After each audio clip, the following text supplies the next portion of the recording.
नमस्कार। हम किसान बाबू देखिए किसान के खेत में आ गल बारी। ए में आलू रोपे से पहले हमने के आलू के कथी करे के पड़ल, माटो सबसे पहले चेक कराई जरूरी बा। तो माटी हमने चेक करला के बाद कौन बाली के लागी कितना पीएच मान चाहे हमने के था होला से अनुसार से हमने आगे बढ़म तो ठीक रही। तो हमने आलू के लागी नेपाल सरकार 5 पॉइंट्स देखी 6.5 सम पीएच मान रखले बा, अनुसार से सिफारिश कैले बा। तो अब पीएच मान लगा चेक होला के बाद में हमने अब एमे अब माटी के लागी अब माटी हमने के मेहिया चाहे 3 देखी 4 पटक हमने के जोताई के पड़ल, 25 देखी 35 सेंटीमीटर गहराई इतना जोताई के पड़ल। अनुसार से मेहिया मेहिया होला के बाद में हमने के आलू रोपे के लागी उत्तम होई। आ मल में 20 टन गोबर मल चाहे कंपोस्ट मल अपने के छीटे के पड़ी। जैसे urea 100 kilo, potash 100 kilo, potash 60 kilo, DAP 100 kilo, 100 kilo urea, इतना हमने के रेंज में हमने के छीटे के पड़ी। जैसे छिटला के बाद में हमने के माटो मिलाए के पड़ी बढ़िया से। अब तक जात छोड़ अब हमने स्वस्थ बिरुआ के हमने के लागी ओकर बाद में हमने छनौट करवाई बढ़िया होए के चाहे। जैसे जनक देव हो गल, खुमर रातो हो गल, खुमर लक्ष्मी हो गल, आईपीआई हो गल। जैसे वो हमने के बढ़िया जात के छनौट करला के बाद में हमने के वो लागी तो स्वस्थ बिरुआ रोपम तो स्वस्थ बिरुआ होई।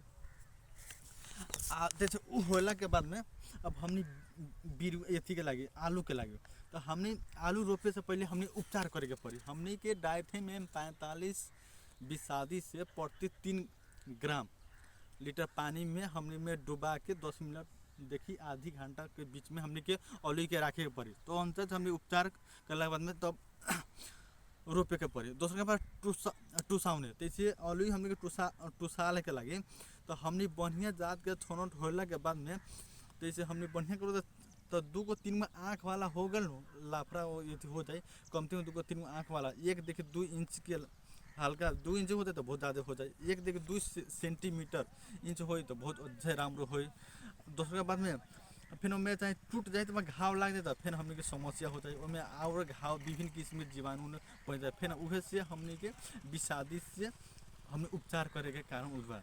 जैसे दूसरे के बाद बीज उपचार के क्रम में जैसे 10 दिन देखी 2 हफ्ता बुझो ना 2 हफ्ता देखी 13 देखिए 18 डिग्री सेल्सियस हमने घर में लिया के हमने जमा सकल। जैसे हमने बिया किनते मात्र लिया के सीधे हमने बोरे में रख लेवल तो हमने के जामा लेना डिफिकल्ट हो गया। जैसे हमने निकाल के सही टाइम में तुप दे तो वो लगी बढ़िया हमने के जर्मिनेशन दी अनुसार से बहुत अच्छा रहे।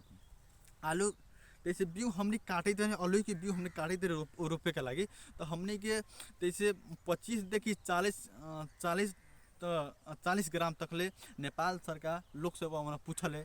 जैसे हमने के उत्तम व्यवहारिक हिसाब से हमने के 30 देखी 50 ग्राम के आलू हमने काट के रोप सकल। बड़का आलू साइज के रोप दो वो ठीक है बा हमने के लागी बहुत बात तनको साइज के रोपम तो ठीक न हो। मीडियम साइज के रोपला से बाद में हमने ठीक हो। तो 2 आँखला वाला हमने रोपन तो बहुत अच्छा रही। जैसे और रोपने समय जैसे उच्च पहाड़ के लागी हमने के फागुन देखी चैत में औली लगावले रोपले। जैसे मध्य भाग में मौसीर देखी पुष में लगावले। तराई के लागी मौसीर में यहाँ के तराई के आदमी से लगा। जैसे अब वो बाद में हमने के सब हिमाल पहाड़ तराई सब छोटे छोटे हिसाब से लगावले। जैसे हमने के अब रोपने दूरी जैसे हमने के बोट देखो बोट बानू जैसे आदमी हमने के समाज में तो हमने के तराई बासी लोग समुदाय के कथी सोचल है लग में रोपम तो बेसी फरी पाला रोपम तो कम फरी।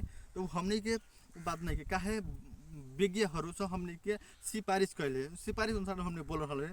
जैसे 25 सेंटीमीटर के भीतर में हमने आलू लगाए थे बोट तो बहुत अच्छा बा।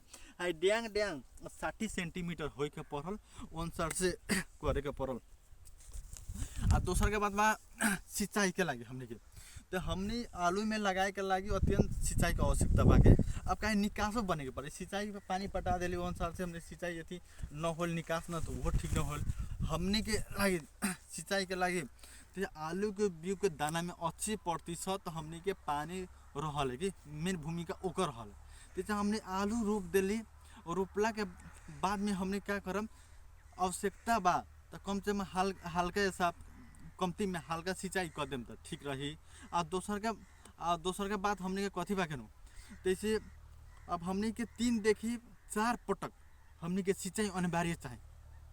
अब खाने के बेला में क्या करे के पड़ी हमने के 3 हफ्ता पहले हमने के आलू खाने के खाने से पहले छोड़ देवे के पड़ी हमने के तो आलू में तैसे रोग लागल बा। तो हम देखल जाओ विभिन्न किस्म के रोग देखल जाओ। देखो देखो समस्या जैसे हमने के आलू में प्रमुख रोग कहू एक अतः खतरनाक रोग कहू हमने के आलू में प्रमुख खतरनाक रोग माने के पड़ल।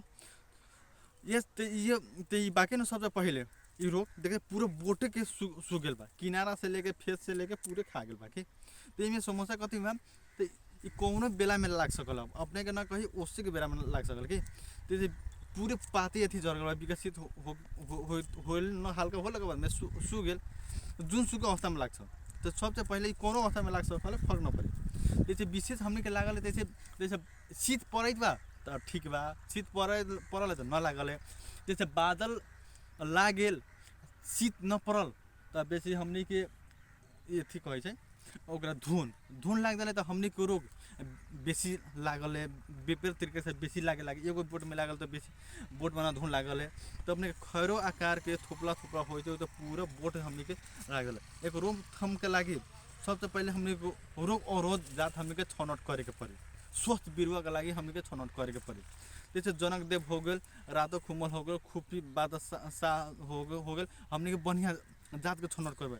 एक उपचार के लागी इंडोफिल M45 जैसे 3 ग्राम प्रति लीटर पानी हमने छिटवाई अनुसार से हमने के क्लियर हो जाए हमने के बहुत अच्छा कंट्रोल हो सकल है। हस धन्यवाद।